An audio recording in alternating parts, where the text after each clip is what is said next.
Abrimos, señoras y señores, la mesa de En Perspectiva en este jueves 13 de octubre de 2016. Y lo hacemos con los saludos. Primero, Antonio Mercader. Buenos días para todos. Segundo, Fernando Butazzoni, ¿qué tal? Buenos días. Tercero, Carlos Ramela, ¿cómo te va? ¿Qué tal? Buen día. Y por último, a Miguel Fernández Galeano, que vuelve a ser nuestro invitado. ¿Qué tal, Miguel? Buen día, un gusto estar aquí. Ya hablaremos del Premio Nobel de Literatura 2016. Me parece muy bien, que es una gran sorpresa. Sabés que me toca, todos los años me toca. Antonio, comentarlo. Sí. Y esta vez supe antes, otros años se sabía cuando estábamos acá en vivo, ya que había que contestar en el momento. Bueno, pero ahora nos metemos en la política de ayer, de hoy.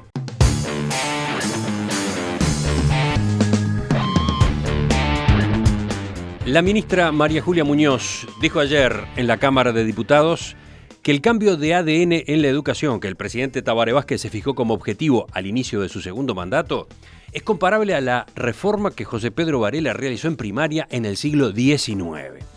La doctora Muñoz, que fue interpelada por la diputada nacionalista Graciela Bianchi por el estado de la enseñanza pública, reconoció dificultades, pero aseguró que no se puede decir que el sistema educativo es un desastre si en 30 años pasó de contar con 500.000 alumnos a 1 millón.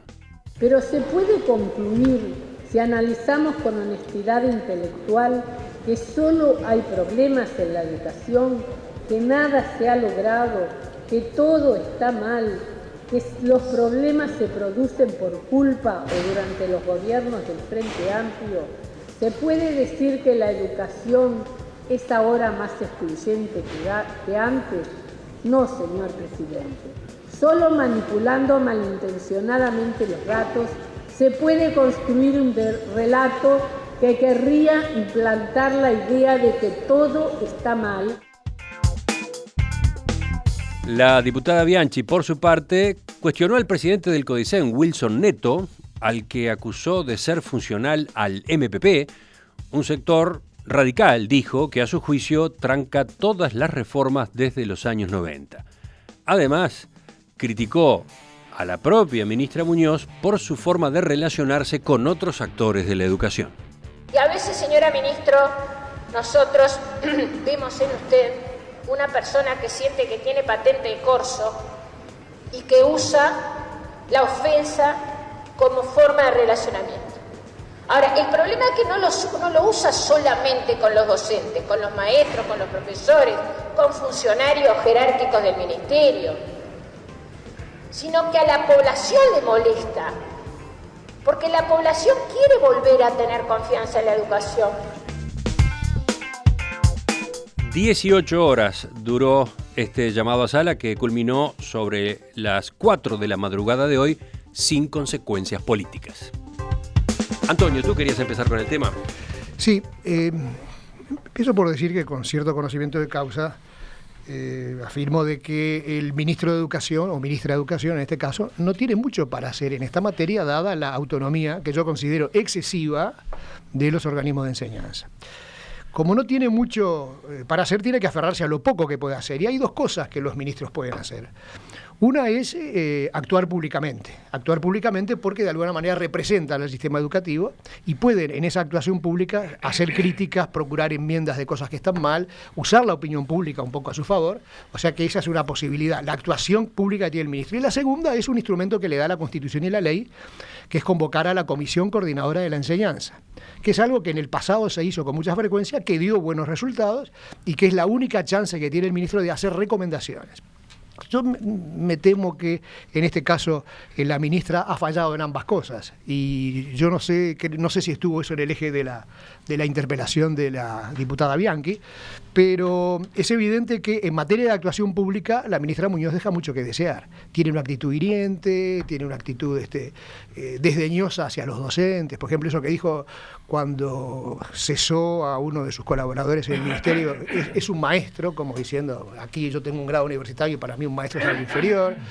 Tiene una actitud como burlona, que no corresponde. Es decir, la gestualidad, la actitud pública no es correcta. Y en segundo lugar, el otro aspecto que yo digo, que es el único recurso que tiene un ministro de Educación, que es llamar semanalmente como se hacía en otros tiempos, a las autoridades de la educación pública y privada, a la Universidad de la República, todos sentados en torno a una mesa para coordinar aspectos elementales, porque la educación vive en una riña continua, es decir, secundaria acusa a primaria de que los alumnos vienen mal preparados, la universidad acusa a secundaria de que no llegan bien, hay descoordinación en poner énfasis en ciertas asignaturas, entonces se necesita una mesa donde se reúnan todos. Esa mesa la preside el ministro. ¿Qué puede hacer el ministro? Recomendar. Y en todo caso salir a la opinión pública. Ninguna de estas dos cosas siento que las hace bien o que las haga bien Muñoz, y creo que eso estaba en la base de la interpelación de ayer.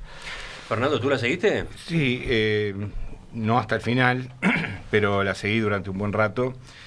Yo primero me voy a centrar en, digamos, no voy a prolongar la interpelación en la mesa, no voy a continuar interpelando o defendiendo a la interpelada aquí en la mesa. Voy a referirme justamente a lo que fue la interpelación.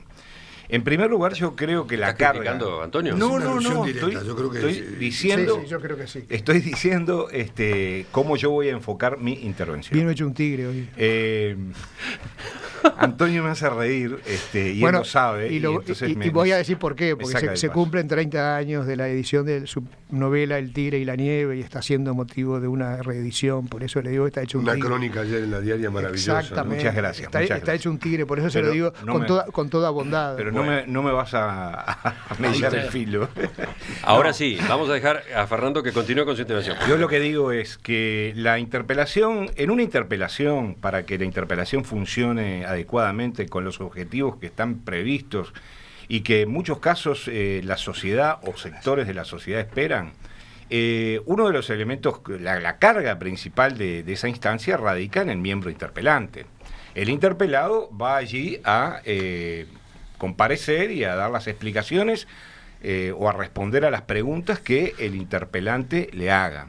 Y en ese sentido yo tengo una primera crítica para la diputada interpelante, porque fue, a mi juicio, una intervención central, digamos, sin preguntas, cargada de diagnósticos, cargadas de notas al pie, de llamadas, de paréntesis, de digresiones, de reflexiones a propósito de, que me parece que no le hicieron bien al hilo del debate, que se debería haber establecido con el tema de la educación. Antonio ha demostrado que en 2 o 3 minutos, con seriedad y con rigor, se puede enunciar claramente 3 o 4 puntos para discutir sin necesidad de hablar durante tanto tiempo con pajaritos en la cabeza, ¿no? Una pequeña acotación, si me permite, el amigo Ramela. La ministra no fue dispuesta a contestar. Digo, eso de que la ministra esperaba. La ministra leyó un texto todo el tiempo. Yo no digo lo que esperaba o no esperaba, porque no tengo ninguna relación con la ministra.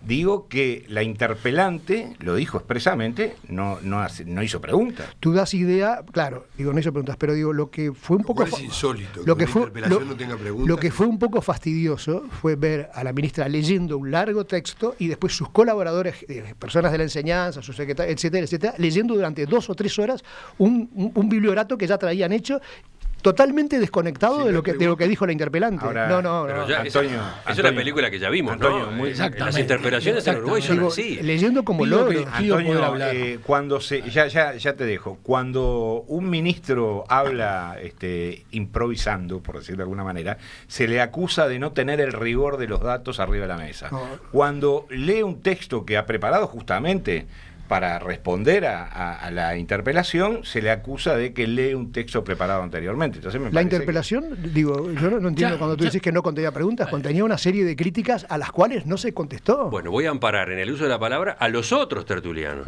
Muy bien. Porque si no la cosa queda entre ustedes dos, Mercader. Ya comentaba la semana pasada, cuando hablábamos de la interpelación al ministro Bonomi y de las posibles consecuencias que podía tener de acuerdo a los anuncios de algunos, que lamentablemente en este país hace muchos años ya que las interpelaciones son más de lo mismo.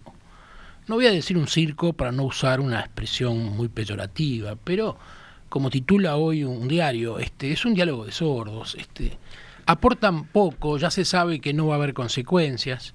La ministra viene muy preparada con un texto, pero si viene preparada con un texto es porque lo que va a decir la otra persona no lo va a tomar en cuenta ni lo va a responder expresamente. Viene con un libreto y lo va a repetir. Yo no la escuché toda la interpelación, ni mucho menos, escuché algunas partes, pero no me enganchó, no me enganchó. Creo que no haya preguntas expresas, creo que es una carencia, porque ahí ubica claramente el punto de donde puede estar faltando algo, sobrando algo, pero claramente la ministra tampoco las iba a contestar las preguntas porque tenía su discurso armado y se iba a mantener en él, ¿no? Creo de todas maneras que hay algunas cosas que se dijeron ayer que dan un poco para pensar o para evaluar. Una de ellas es que la educación está en manos de la izquierda radical, que creo que es una acusación que no precisábamos de la interpelación para saber que era así.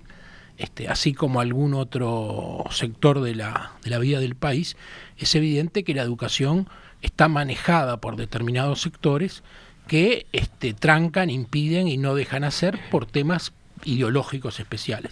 La prueba está que todo el embalaje que traía Vázquez con el cambio del ADN y demás fracasó estrepitosamente y tuvo que sacar a sus principales referentes en la materia y cambiarlos, porque lo que ellos pretendían hacer no era acompañado abajo por las autoridades de la enseñanza. ¿Tú te referías, Carlos, a algún título en la mañana de hoy en la prensa? ¿Diálogo de sordos? No, sí. El título es Diálogo de sordas. Sordas, sí, perdón, sordas. Sí, Diálogo de sordas en El Observador. No quise crear un problema de género, pero... Sordos y sordas. Sordos, uruguayos y uruguayas, sordos y sordas. Miguel. Colegas y colegos, por ejemplo. Yo creo que podía ser interesante una mesa para discutir la sustancia de los problemas de educación, y algunas cosas en la intervención de la ministra y del equipo ayer se dijeron, y sería bueno que se discutiera de esas cosas, que se pudiera entrar a profundizar sobre esos temas. Yo sobre la interpelación, sobre la miembro interpelante, quiero decir que una cosa es que las interpelaciones pierdan profundidad y otra es pensar que el Parlamento es un lugar para hacer un show de la palabra. El Parlamento no es esta boca es mía. Y yo creo que la diputada ha equivocado notoriamente las cosas, porque yo voy a decir lo que dijo. Yo digo esto que es fuerte, pero lo fundamento. ¿Por qué es una persona que la mesa esta boca es mía? Porque es un programa de televisión. Es un programa de televisión en el que ella... ¿no? Porque Graciela Bianchi era ella es panelista y ella ha tomado un gusto por el show de la palabra, por colocar la cuestión de impacto. Y ayer dijo, en los malos resultados en matemática en el 2002... pasaron del 48 al 55%. En la época que los niños comían pasto, por lo menos antes aprendían. Neto es un mediocre profesor de física. Los sindicatos perdieron la independencia de clase. ¿Qué tiene? ¿Por qué te afecta todo eso? No me afecta, me parece que son... Yo no lo veo afectado. Un mediocre. Primero que no estoy afectado, estoy diciendo que es una manera, en lugar de ir a la sustancia, hay muchas cosas para decir. Dice que hay una... Entonces, sobre la lo de matemáticas es grave, ¿no? Es grave, pero no puede decir que pasó de 48 a 55 y que antes aprendían. En este país se puede decir que la educación estaba bien en el 2002. ¿Puede alguien sostenerlo? Bueno, está peor hoy, ¿no? Todos los datos indican que está peor. Eso es lo que empezamos a discutir ahora. Y ahí aparece algunas cosas que colocó la ministra que me parecen que es mirar la realidad con seriedad, con objetividad y con honestidad intelectual. Porque se reconocen los problemas en la enseñanza media, pero nadie puede discutir que hoy ingresó al sistema educativo, está en el sistema educativo 1 millón de personas. Hace 30 años había 500.000 de personas. Las cifras están mal, hay una exageración brutal. No hay ninguna exageración porque estas cifras están bastante documentadas. Después hay una universalización de la educación inicial, 4, 5 años, 3 años, que nadie puede discutir. Que secundaria, que la enseñanza media fue en el modelo uruguayo un lugar de paso, de tránsito hacia la universidad, y que la universalización de la educación trae problemas, qué duda cabe. Pero tampoco cabe ninguna duda de que hay algunos problemas que están planteados en la educación, que fueron reconocidos por la ministra, la deserción escolar, locales que dan vergüenza, los grandes problemas que tiene la educación media.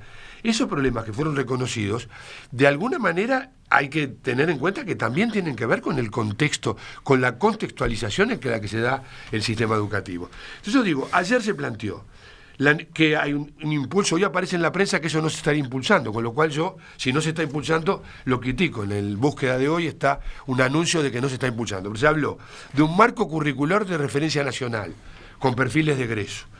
Se habló de la necesidad de crear una universidad de la educación, de ir fuerte por la universidad de educación. Y se planteó resolver el problema, para mí, vital de la educación, que es cómo dialogar con los docentes. Sin docentes no hay transformación educativa. Y acá lo que se ha fracasado no es ni en los diagnósticos, que podrán ser más allá o más acá, ni en las propuestas, que más o menos son las mismas por parte de los técnicos. El tema es cómo construir la viabilidad de esos cambios, y eso pasa de cómo tener la economía política de trabajar con los docentes, con los que quieren, aislar a los que no quieren en un proyecto de transformación educativa. Eso es lo que no se ha hecho, lo que tampoco hizo este gobierno hasta ahora. O sea, el qué está más o menos dicho, no me traigan más el qué. Vamos a empezar a discutir el cómo. Vamos a hablar de construir la viabilidad de esos cambios. Eso no lo está planteando nadie. La referencia que hacía recién Miguel a un tema en el que la ministra puso énfasis en la interpelación, pero que ahora Búsqueda dice que está siendo revisado. Voy a la página 14 de Búsqueda. Secundaria decidió suspender una de las apuestas educativas del presidente Vázquez y no construirá más liceos de tiempo completo. Sí, esta es una de las... Esto que anuncia Búsqueda hoy es una demostración más de que la educación y los consejos desconcentrados hacen lo que se les da la gana. Lo que se les da la gana. Les importa muy poco lo que el gobierno indique. Por más que sean del mismo signo del gobierno, va cada uno por su lado. Yo recuerdo en el periodo pasado, en la mitad del periodo, Mujica, que había empezado con aquella exhortación, educación, dijo, no puedo con la enseñanza, no me la llevan, textual, no me la llevan. Dijo, no me la llevan ¿quién? Y los que mandaban en la enseñanza, que son más o menos los mismos que están hoy. No se la llevaron. Y eso es lo que pasa. Hay problemas muy serios de los cuales no se hablaron ayer, Miguel. Basta con decir que lo que es la deserción en la enseñanza media. La deserción en la enseñanza media, Uruguay tiene la tasa más alta que ha tenido en su historia y está entre los 2 peores países de América Latina. Está pegándole a Haití ya. En los liceos, es decir, los muchachos no completan el liceo, a los 14, 15 años se retiran de la enseñanza, eso nunca había pasado en el Uruguay y se ha agravado en los últimos 10 años, increíblemente se ha agravado a pesar de que se duplicaron, se triplicaron los presupuestos, se construyeron liceos, etcétera, etcétera, se habló mucho, pero no se ha hecho nada, y digo, se ha renunciado, digo más. Tan grave era este problema que en plena campaña electoral, Tabaré Vázquez, en una de sus tantas promesas incumplidas, dijo, y en el 2020 el 100% de los muchachos de 17 años, menores de 17 años, va a estar dentro del sistema. No tardó una semana la ministra Muñoz en decir que eso era imposible. O sea que la ministra llegó entregada y llegó desmintiendo las promesas del presidente, lo cual ya fue un comienzo muy malo de parte de la ministra, ¿no? A mí no me cabe duda que Antonio tiene un background muy importante en la materia por los cargos que él ha desempeñado, pero yo creo que haríamos muy mal todos en simplemente descalificar todos los esfuerzos que se han hecho en el ámbito educativo en el Uruguay, con todos los problemas que hay, por supuesto. Pero todos los esfuerzos que se han hecho en materia de edilicia, es cierto que hay locales que dan vergüenza. Hay muchos locales que dan orgullo, locales de enseñanza pública, de liceos y de escuelas.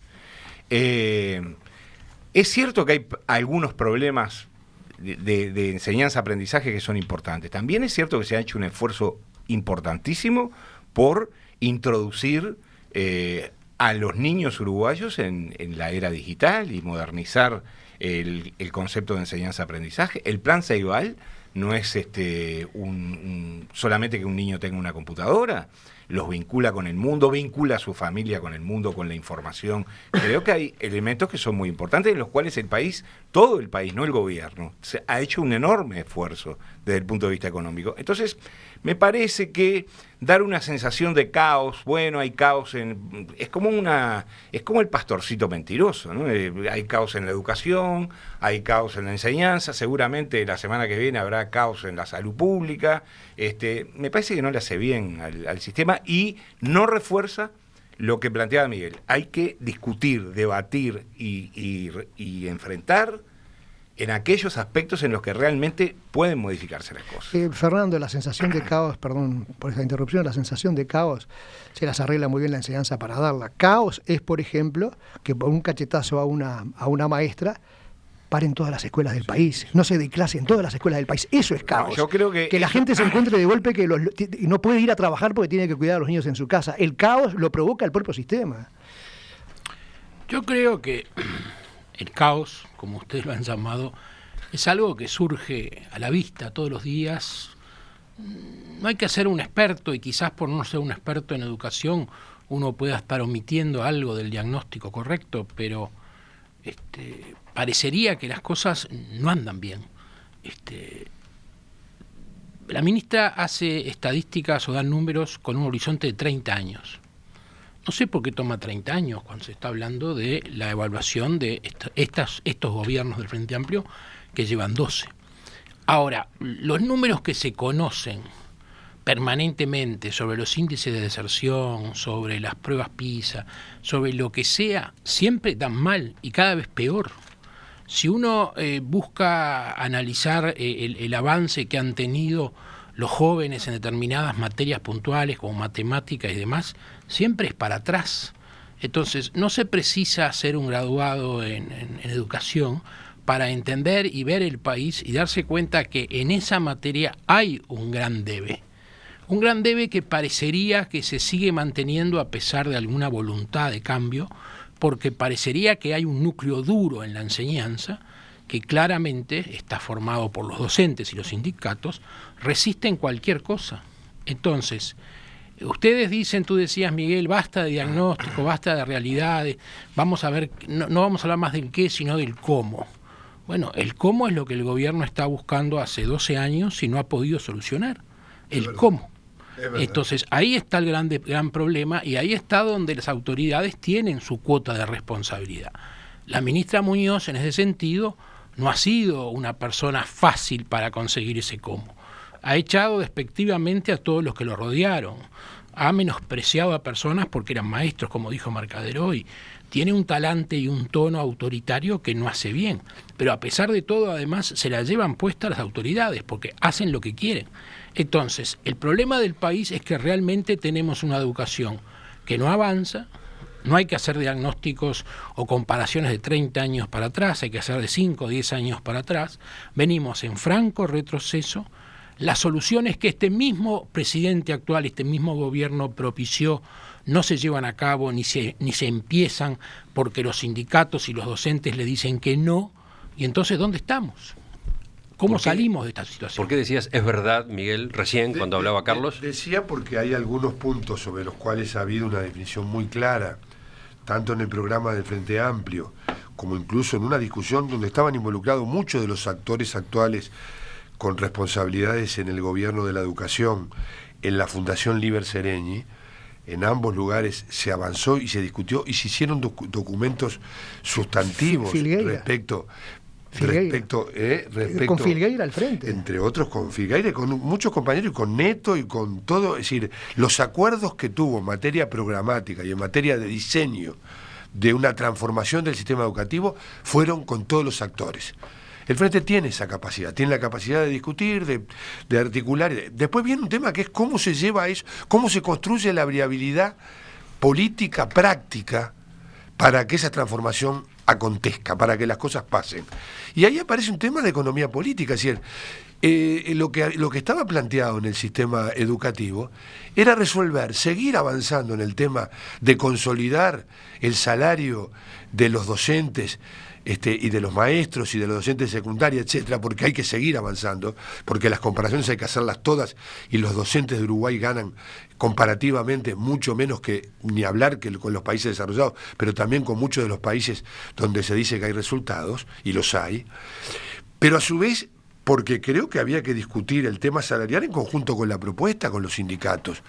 Si yo hago dos discusiones, hago por un lado la discusión, es decir, hago en dos tiempos, el tema de la construcción de la viabilidad de los cambios, y digo, por un lado discuto el tema salarial y por otro lado discuto la propuesta, voy a estar siempre no resolviendo ninguna de las dos cosas. En eso soy crítico. Pero soy crítico de decir que no es un problema del diagnóstico ni de crear asociaciones ahora para seguir investigando el agujero del mate.